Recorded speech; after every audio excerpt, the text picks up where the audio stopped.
എൻ്റെ പേര് രാധിക. ഞാൻ ഹരിപ്പാട്ടു നിന്ന് വരുന്നത്. ഇതെൻ്റെ അമ്മയാണ്.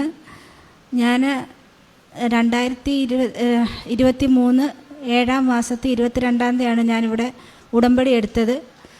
ഉടമ്പടി എടുത്ത് 3-ാമത്തെ ഉടമ്പടി പുതുക്കാൻ വരുന്നതിന് തൊട്ട് മുന്നാണ് ഞാനൊരു ആക്സിഡൻ്റ് ഉണ്ടായി. ജനുവരി ആദ്യം തന്നെ ആക്സിഡൻ്റ് ഉണ്ടായി. അതിനെ വെച്ച് 2-3 വട്ടം വണ്ടാനത്തും പുഷ്പഗിരിയിലൊക്കെ അഡ്മിറ്റായിരുന്നു.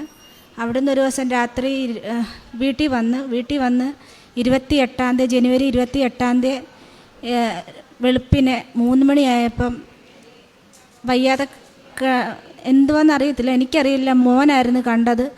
ഞാൻ ബോധമില്ലാതെ കിടക്കുകയായിരുന്നു. അങ്ങനെ അവിടുന്ന് എന്നെ ഹരിപ്പാട്ട് കൊണ്ടുപോയി. ഹരിപ്പാട്ട് നിന്ന് അവർ പറഞ്ഞു സീരിയസ് ആണെന്ന് പറഞ്ഞ് അവിടുന്ന് വണ്ടാനത്ത് കൊണ്ടുപോയി. വണ്ടാനത്ത് എന്നവൻ പറഞ്ഞ് അവിടെയും പറഞ്ഞ് ആളെ കിട്ടില്ല, സീരിയസാ, ഈ കുട്ടിയെ കിട്ടത്തില്ലെന്ന് പറഞ്ഞു. അങ്ങനെ എൻ്റെ അമ്മയും അച്ഛനും എല്ലാവരും അവിടെ വന്ന്, എൻ്റെ ഹസ്ബൻഡ് എല്ലാവരും മാനസികമായിട്ട് തകർന്ന് അവിടുന്ന് പെട്ടെന്ന് തന്നെ അവർ പറഞ്ഞ കിട്ടില്ല, ഇനിയും പ്രതീക്ഷിച്ചിട്ട് കാര്യമില്ലെന്ന് പറഞ്ഞു ഈ കുട്ടിയെ.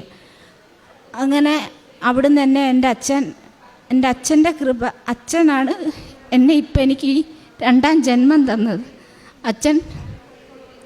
എൻ്റെ അച്ഛൻ അവിടുന്ന് തന്നെ ആസ്റ്റർ മിംസിലേക്ക് കൊണ്ടുപോകുമായിരുന്നു.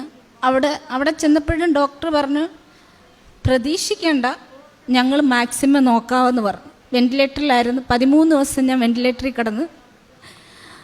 9-ാമത്തെ ദിവസം ഇവിടെ ഹസ്ബൻഡ് അവിടുന്ന് ഫോട്ടോ എടുത്ത്, വെൻറ്റിലേറ്ററിൽ കിടന്ന ഫോട്ടോ എടുത്ത് എൻ്റെ ഹസ്ബൻഡ് ഇവിടെ അച്ഛനെ കാണാൻ വന്ന്, അച്ഛനെ കണ്ട് അച്ഛൻ അവിടുന്ന് കാശ് രൂപം കൊടുത്ത് അത് അവിടെ കൊണ്ടുവന്നപ്പോഴും ഡോക്ടേഴ്സ് പറഞ്ഞ് അങ്ങനെ ചെയ്യാൻ പറ്റത്തില്ല എന്നൊക്കെ പറഞ്ഞിട്ട് ഒരു നേഴ്സ് ആരും കാണാതെ എടുത്ത് തലക്കീഴി വെച്ച് അന്ന് രാത്രിയിലാണ് എനിക്കൊരു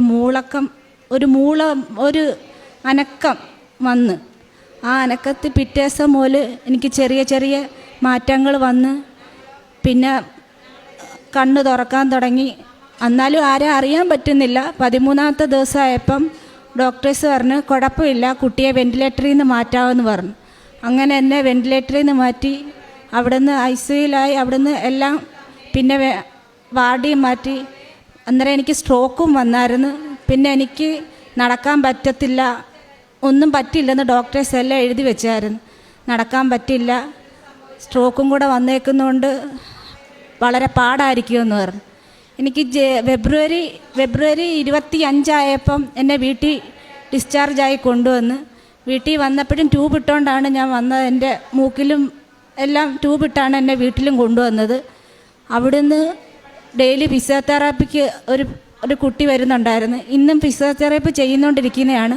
പക്ഷേ എനിക്ക് ഇന്നിപ്പം ഓടി നടക്കാനും എല്ലാത്തിനും എൻ്റെ മാതാവിൻ്റെ കൃപയാൽ എനിക്കെല്ലാം അനുഗ്രഹം, എൻ്റെ മാതാവ് എനിക്ക് അതുപോലെ അനുഗ്രഹിച്ചു തന്നു. എനിക്ക് 2-ാം ജന്മം എൻ്റെ മാതാവ് എനിക്ക് തന്ന്. എനിക്ക് ഇങ്ങനെ നിൽക്കാനോ നടക്കാനോ ഒന്നും പറ്റില്ലായിരുന്നു. അതിനെല്ലാം എൻ്റെ മാതാവ് എന്നെ അനുഗ്രഹിച്ച് എന്നെ ഇവിടെ കൊണ്ട് നിർത്താൻ എൻ്റെ മാതാവ് എന്നെ അനുഗ്രഹിച്ച്. പിന്നെ രണ്ടാമതൊരു സാക്ഷിയെന്ന് പറഞ്ഞാൽ എൻ്റെ അനിയത്തി UK-യിലാണ്. അനിയത്തി അവിടെ നിന്ന് അവിടെ നിന്നപ്പോഴാണ് കുഞ്ഞുണ്ടായത്.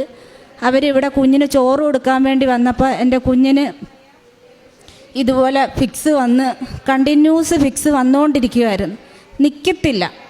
അവിടുന്ന് പെട്ടെന്ന് ഇതുപോലെ കുഞ്ഞിനെ ആസ്റ്റർ മിംസിൽ തന്നെ കൊണ്ടുപോയത്. അവർ ലീവിന് വന്നിട്ട് ഒരു ദിവസം പോലും വീട്ടിൽ നിൽക്കാതെ ആ 1 മാസവും അവർ ആസ്റ്റർ മിംസിൽ തന്നെ ആയിരുന്നു. അവിടുന്ന് പെട്ടെന്ന് തന്നെ ഡോക്ടർ അവിടുന്ന് എല്ലാം ഇതാക്കി അവർ പെട്ടെന്ന് തന്നെ UK-യിലോട്ട് പോയി. അവിടെ ചെന്ന് ആദ്യം റിസൾട്ട് എടുത്തപ്പോഴും കുഞ്ഞിന് മെൻ്റലി ഡിപ്രഷൻ ഉണ്ടാവും, കുഞ്ഞിന് മാനസികമായിട്ട് എന്തെങ്കിലും ബുദ്ധിമുട്ടുണ്ടാവും, നേരെ കിട്ടില്ല എന്നൊക്കെ പറഞ്ഞിട്ടും ഏറ്റവും ലാസ്റ്റ് ഒരു റിസൾട്ട് വന്നപ്പം കുഞ്ഞിന് ഒരു കുഴപ്പവും ഇല്ല, കുഞ്ഞ് നോർമലായി. ഇപ്പം എൻ്റെ കുഞ്ഞിന് 1 വയസ്സായി. കുഞ്ഞിപ്പം നല്ല മിടുക്കനായിട്ടിരിക്കുന്നു. മരുന്ന് കഴിക്കുന്നുണ്ട്, എങ്കിലും എൻ്റെ കുഞ്ഞിനിപ്പോൾ ഒരു കുഴപ്പവും ഇല്ലാതെ കുഞ്ഞ് നോർമലായിട്ടിരിക്കുന്നു. എല്ലാവരോടും ചിളിയും കളിയും എല്ലാം ഉണ്ട് എൻ്റെ കുഞ്ഞിന്. ഇതെല്ലാം എൻ്റെ മാതാവിൻ്റെ കൃപ ഞങ്ങൾക്ക് നൽകിയതാണ്. ഞങ്ങൾ എപ്പോഴും ഞങ്ങൾ പ്രാർത്ഥിക്കുകയാണ്. മാതാവ് മാത്രമാണ് ഞങ്ങൾക്കെല്ലാം അനുഗ്രഹങ്ങളും തന്നത്. പിന്നെ ഞാൻ പ്രേക്ഷിത പ്രവർത്തനം ചെയ്തത് കാരുണ്യ ഇത് ഞാൻ ഉടമ്പടി എടുക്കുന്നതിൻ്റെ ആദ്യത്തെ ഒന്നും ഞാൻ പോയിട്ടില്ലായിരുന്നു. രണ്ടാമത് ഉടമ്പടി പുതുക്കിയപ്പോഴാണ് ഞാൻ ഓരോരുത്തർക്ക് അന്നദാനങ്ങൾ ആഹാരങ്ങൾ കൊണ്ട് കൊടുക്കാൻ തുടങ്ങി. ആശുപത്രിയിൽ പോയി രോഗികളെ കാണാൻ തുടങ്ങി. പിന്നെ എന്നെക്കൊണ്ട് പറ്റുന്ന സഹായങ്ങൾ, സാമ്പത്തികമായിട്ട് ഞങ്ങൾ വളരെ ബുദ്ധിമുട്ടാണ്, എങ്കിലും എന്നെക്കൊണ്ട് പറ്റുന്ന ഞാൻ സഹായം ചെയ്തിട്ടുണ്ട്. പരിശുദ്ധ അമ്മയുടെ മധ്യസ്ഥതയിൽ ഈ സാക്ഷ്യം പറയുന്ന വ്യക്തിയുടെ കാര്യം തന്നെയാണ് ഇപ്പോൾ ഈ സാക്ഷ്യത്തിൽ പറഞ്ഞത്. അപ്പം വെൻറ്റിലേറ്ററിൽ ആയിരുന്നു എന്നുള്ളതും, അപ്പം ഇനി മുൻപോട്ട് ഒരു സാധ്യതയും ഇല്ലായിരുന്നു എന്ന് പറയുന്നിടത്തു നിന്നാണ് ഇന്ന് ഈ അൾത്താരയിൽ വരെ പ്രാർത്ഥനയുടെയും വിശ്വാസത്തിൻ്റെയും ഒക്കെ ഫലമായിട്ട് എത്തിച്ചേർന്നതെന്നുള്ളതാണ് സാക്ഷ്യം. അപ്പോൾ അതിന് മുമ്പ് തന്നെ ഇവിടെ ഉടമ്പടിയായിട്ട് ബന്ധമുണ്ട്, ഉടമ്പടിയിലെ കാര്യങ്ങളുമായിട്ട് ബന്ധമുണ്ട്. അപ്പോൾ ആ സമയത്തെല്ലാം പരിശുദ്ധ അമ്മയോട് ഒരു കുടുംബം മുഴുവൻ, ഇപ്പോൾ കൂടെ നിൽക്കുന്ന അമ്മയാണ്, അമ്മയും കുടുംബവും മുഴുവൻ പ്രാർത്ഥിച്ചതിൻ്റെ ഫലമായിട്ടാണ് തനിക്ക് ലഭിച്ച ഈ വലിയ സൗഖ്യം എന്നുള്ള ഒരു വലിയൊരു അവകാശവും ഒപ്പം വലിയൊരു സാക്ഷ്യവുമായിട്ടാണ് ഇനി മകള് നമുക്ക് മുൻപിൽ നിൽക്കുന്നത്. നമ്മളെ സംബന്ധിച്ചിടത്തോളം ഈ അൾത്താരയിൽ ഒരുപാട് പേര് ഇതുപോലെ ICUവിൽ നിന്നും വെൻറ്റിലേറ്ററിൽ നിന്നുമൊക്കെ വന്ന് സാക്ഷ്യം പറയുന്നുണ്ട്. അപ്പോൾ ദൈവം ജീവിതത്തിനും മരണത്തിനും അതിനായകനാണെന്നു നമ്മുടെ വിശ്വാസത്തിൽ നമ്മൾ പൂർണ്ണമായിട്ടും നമ്മുടെ സൗഖ്യവും നമ്മുടെ ജീവിതവും എല്ലാം കർത്താവാണ് നിയന്ത്രിക്കുന്നതെന്നും സൗഖ്യപ്പെടുത്തുന്നതെന്നുള്ളൊരു വലിയൊരു ബോധ്യം നമുക്ക് ഉറപ്പിക്കുവാനായിട്ടും കൂടെ വേണ്ടിയാണ് ഇങ്ങനെയുള്ള അടയാളങ്ങളുടെ നമ്മുടെ വിശ്വാസം ദൈവം സ്ഥിരീകരിക്കും. നേരെ പ്രത്യേകിച്ച് ഈ കുടുംബത്തിന്, ഈ വ്യക്തിക്ക് വ്യക്തിപരമായിട്ട് ലഭിച്ച ആ വലിയ സൗഖ്യത്തെ പ്രതി നമുക്ക് എല്ലാവർക്കും കരങ്ങളടിച്ച് ദൈവത്തിൻ്റെ നാമം മഹത്വപ്പെടുത്താം. അത്യപൂർവ ദൈവാനുഭവങ്ങൾ ഇനി നിങ്ങൾക്കും സ്വന്തം. ഈ യൂട്യൂബ് ചാനൽ ഇതുവരെ സബ്സ്ക്രൈബ് ചെയ്തിട്ടില്ലെങ്കിൽ ഇപ്പോൾ തന്നെ സബ്സ്ക്രൈബ് ചെയ്യുക. ഈ വീഡിയോ ഇപ്പോൾ തന്നെ നിങ്ങളുടെ സുഹൃത്തുക്കൾക്ക് ഷെയർ ചെയ്തുകൊണ്ട് കർത്താവിൻ്റെ പ്രേക്ഷിതരാകുക.